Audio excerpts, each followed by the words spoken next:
I know we all use streaming services these days as the main method of watching shows we like, and I'm sure we all have thought about it at least a little bit in the past. I'm sure you've had the same thought I had. Damn, I don't watch TV nearly as much anymore. Or even at all now. I sure have, and I've always been curious as to why that is. I'm sure you came to some form of conclusion and thought that was the end of it. But I've always been interested in what exactly happened. Was it a generational thing? Is it a shortening of attention spans as the younger generations took over the internet? I think I cracked the code, so come along and find out if you'd be so inclined. I'll get straight to the point. YouTube. That's your answer. The generation born in the late 80s to the late 90s, I believe, are mostly responsible for this shift. So anyone aged between 24 and 37, I'm talking to you. We are the generation that grew up with the internet. Millennials. I know, boomers are crying right now at us eating our avocado toast and whinging about the cost of living, while they tell us that we should have saved money when we were younger so we can afford their ridiculous rent increases year over year. Sorry I wasn't saving $400 a week at 7 years old, Gretchen, but at least I know how to connect to my own Wi-Fi. I'll get to the streaming services soon, but we really do need to cover YouTube first. When you think back to when you first remember YouTube getting more and more popular and the place to watch videos, for most of us it's in our early teens to early 20s. Some of us could also have been even younger, but back in the early days you didn't see consistent content creators unless you were in a niche back then. For me personally, it was AMVs because I'm an anime fan from way back, but even I tried making YouTube videos in high school because I thought it was really cool. But again, as you grew older and the internet became more of a necessity than a luxury, and you saw things move online from in books for school and work, if you were anything like me, it was around your late teens to late 20s, so 2013 to 2018, that you noticed, damn, I don't watch TV that much anymore. And again, it all started because of YouTube. Chances are you still watch TV, you'd watch cable TV or just the free-to-air TV, but it was not as often. Probably for a lot of us, we took to video games even more heavily during that time too, while your parents stuck to their guns and stayed glued to the TV for the most part. For me personally, I still watched a lot of TV shows, but I didn't use the streaming services. I downloaded them completely legally, of course.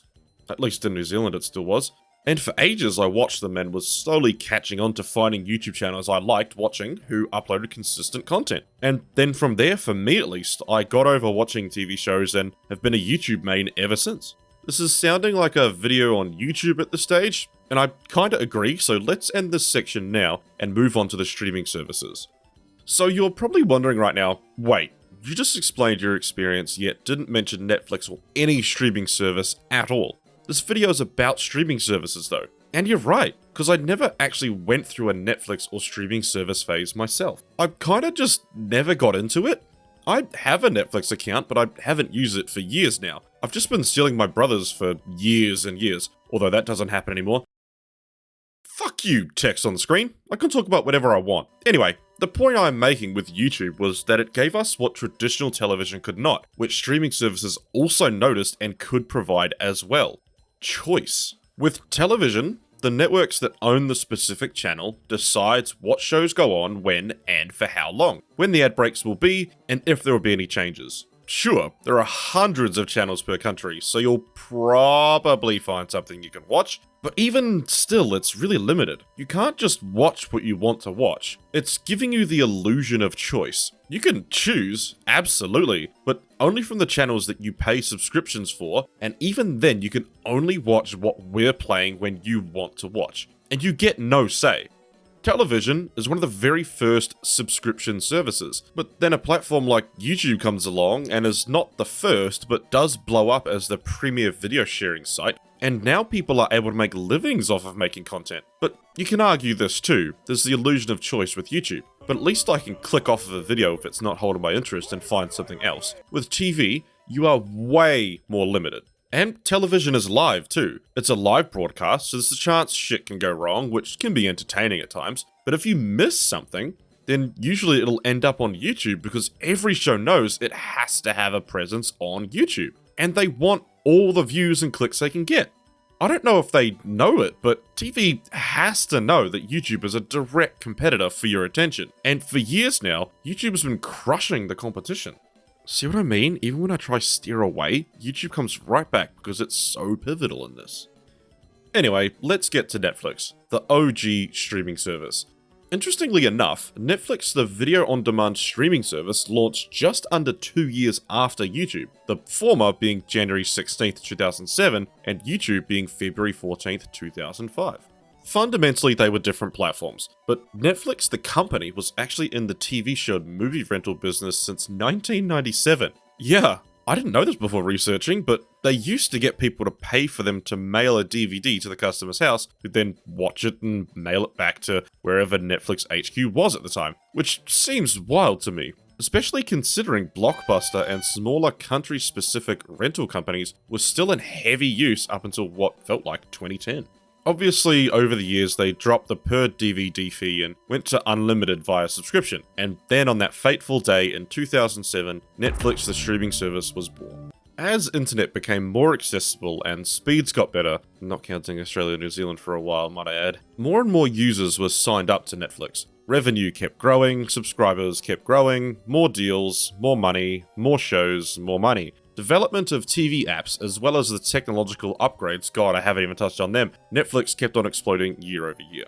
Something to remember as well, I'm from New Zealand and have lived in Australia a few different times throughout my life, and during the formative years where YouTube and games took over, this is likely where your experience differs from mine, because mine is from a perspective where Netflix as a streaming service was not even an option for where I lived until early 2015. That's 8 years of streaming in the US, with more countries getting it years before we did down here. And I think that's part of the reason I feel I kinda missed it, because we knew about it down here. Of course we knew about it. We were envious. Netflix, the place where all these TV shows my mum is asking me to download are coming from, still took a while to end up on the bay that shall not be named. Not to mention free-to-air and cable TV at the time. Hearing word of Netflix getting these new series that were not ending up on regular TV here, feeling like we'd never get to watch them all, kinda soured TV all the more for me. And from here it's basically game, set, match. Nice car. Or so you would think. For this next section, I could not find worldwide data, only US, because fuck, that's all they seem to care about. Good old US of A. It was only August 19th, 2022, so not even a year ago at the time of writing, that streaming overtook television consumption in terms of minutes of content viewed per week. What's pretty wild is that at the time of this report, 34.8% of total television consumption was via streaming services in the month of July, overtaking cable TV at 34.4 and broadcast TV at 21.6. For raw numbers, American audiences watched 190.9 billion minutes of streamed content on average per week in July 2022. That's a lot of fucking content. That's not just Netflix. There are a lot of streaming services, but fucking hell, that's just insanity. Now that we've covered Netflix quite a bit, let's look at television. Obviously, there are two meanings to the word television. One is the appliance that most of you are probably watching this on. My guess is it's a Samsung, by the way. The other being broadcast live television signal. This video isn't to take away from television as a feat at all. It's literally how we got to where we are today.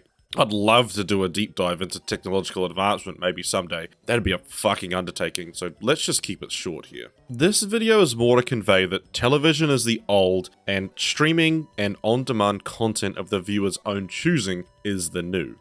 Chances are your parents still watch broadcast television to some degree. Mine still primarily do, although my dad is more into YouTube than my mum. See, you can't not mention it. It's like Garfield. Yet, I'd say they both are into Netflix about the same amount. When I think about the older people I know, the older they get, the more and more they watch television. And that's likely because it's what they grew up with. Television's first broadcast, being in 1928, with about 20 odd years of technological advancement, meant that by the time most of our grandparents were born, or are even around 10 years old, TV as an in-home appliance had been around for about 15 years, with the earliest TV set being the Baird televisor.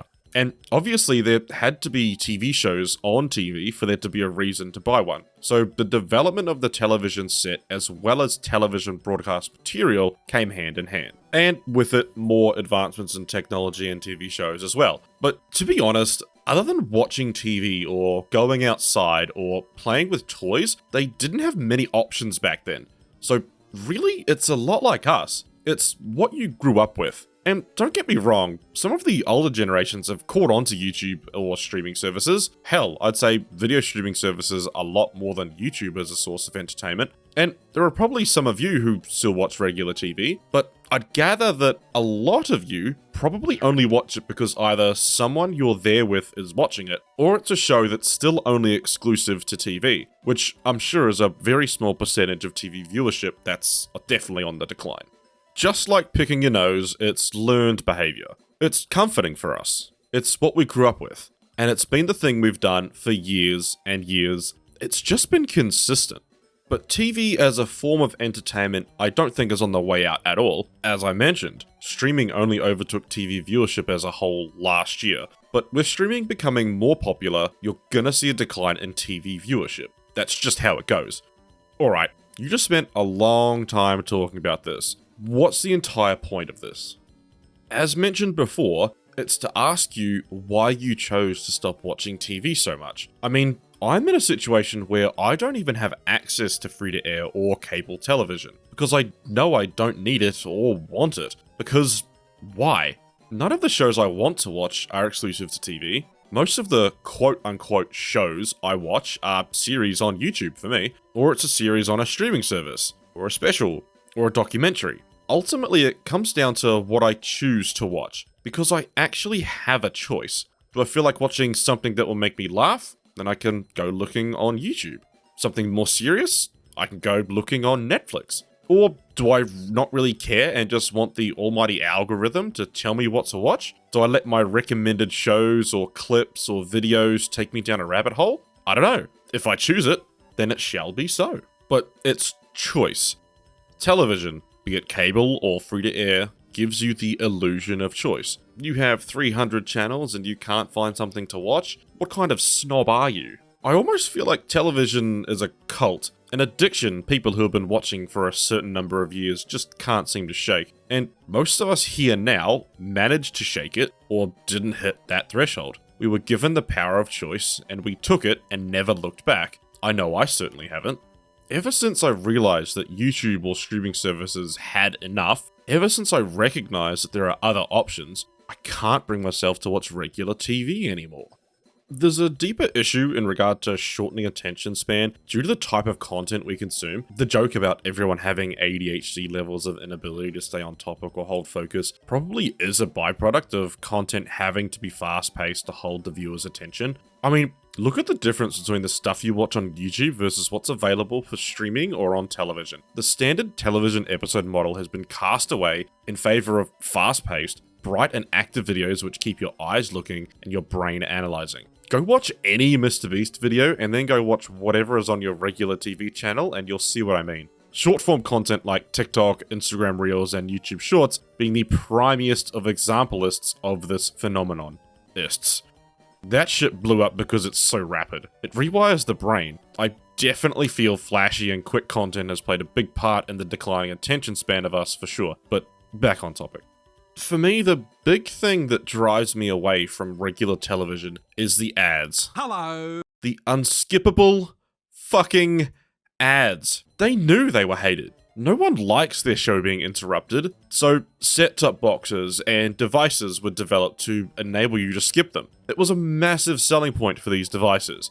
I mean, how many of you don't pay for YouTube Premium these days? I do because I consume so much of it, and my attention span is so short that if I'm stopped for even the 5 seconds before the skip ad button appears, it takes me out of it, you know? Although, I believe the benefits of YouTube Premium outweigh the price because of what else you get, but Netflix and streaming services do not have that problem. They make their money from your subscription, and that's all. YouTube is free, but there are ads you can pay to remove. TV is free, but there are unskippable ads, unless you pay either a subscription for cable or pay for the ability to skip them. But streaming does not have that issue, and it would not surprise me if that had a big impact on their success. YouTube and free-to-air TV have the benefit of being free, you just need a device that can play it, which you definitely have. Cable and streaming services are not free and rely on your subscription to generate income, but are available on devices that you already have.